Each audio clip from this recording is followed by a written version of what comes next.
The impact of artificial intelligence in the workplace, whether in the office or working remotely, many people are concerned that AI could take their jobs. Make it easier if you work remote. Another reason to come back. Sharon Epperson joins us now with the latest results of a new CNBC SurveyMonkey workforce poll. Sharon. Well, that's right, Joe. You know, a lot of people are asking, is AI a threat to your livelihood or is it an opportunity to boost your productivity at work? Well, polling more than 8,800 workers, the CNBC survey found that about a quarter of workers, 24%, are worried that artificial intelligence will make their job obsolete, although the majority say they're not worried. They do worry more about how their jobs could change. 43% of workers say it's likely their job will significantly change in the next 5 years due to disruption from AI, while 55% say their job is not likely to change. There are some big differences, though, among industries. About half of workers in advertising and marketing and business support and logistics say they're worried AI will soon take their jobs, while fewer than 20% of those working in construction and government jobs are worried. But a majority of workers, 64%, say they don't use AI at all in their job. About a quarter, 26%, say AI can help them do their job right now, but it isn't necessary. And only 8% say using AI is necessary to do their job. Now, when it comes to getting the job, most workers say, 56% of them, say that they are not comfortable with the use of AI to assist HR with hiring, performance, evaluations, and operations. In fact, if their company used AI more to assist with HR functions, about 40% of those polled said that that would make them trust HR less. And you can go to CNBC.com for much more on these workforce survey results. Yeah. Thanks, Sharon. Both of these suggested questions. Number one, how worried they should be. Worried. And then the second one is, what can companies do to lessen employee fears when it comes to the worrying? It's like, don't worry about it. You're going to be...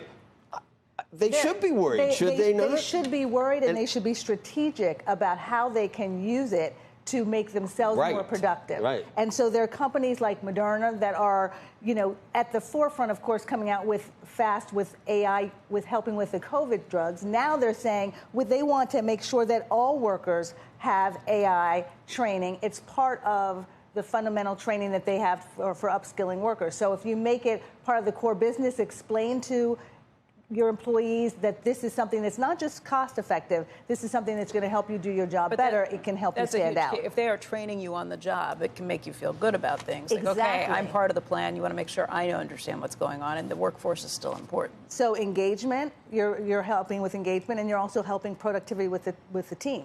At Moderna, they said, you know, we're even doing hackathons. So we have our own ChatGPT that we came up with, and we're like, use this to figure out a way to redesign something on your team. I mean, it could be a way to do that, or others, but then there are others that are saying, wait, if we can be 15% more effective, we don't need 100 people in this team. We can do it with 85. It's like when you know, the employer might say, yeah, I see these layoffs at all these other places. That's not going to happen here. And then, like, you know, the next day, it's a little bit, and they're still trying. So you got two people. One's working at home. One's here working on the team. We got to get rid of one of these people with AI. Which one are you going to take? Well, again, you got to figure out. You got to show them.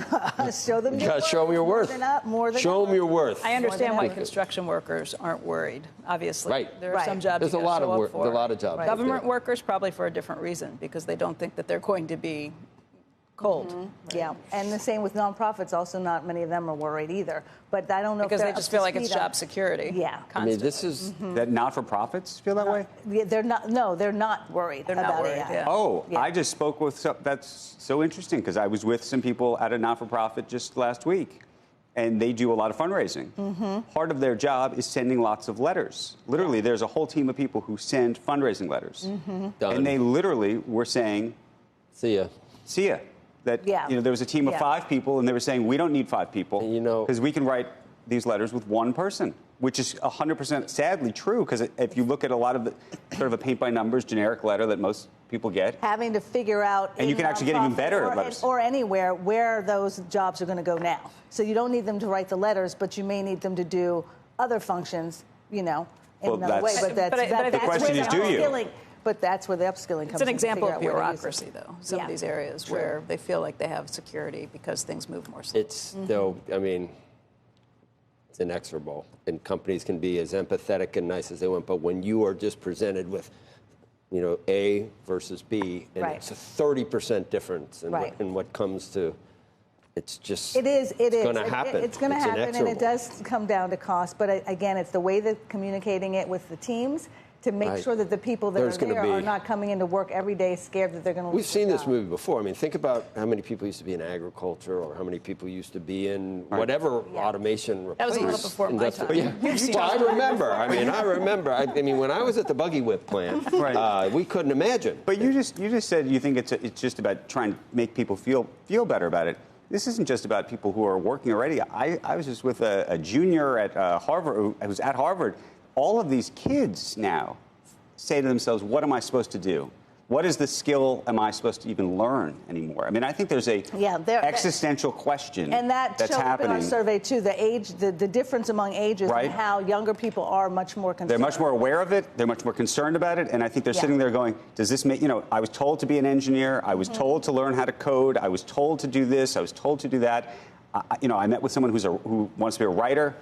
Is that a skill that actually I should have? And Should I go into that? Ask you how you did your job or how you Not anymore. your career No, path, and because that's it's so different. Exactly. Exactly.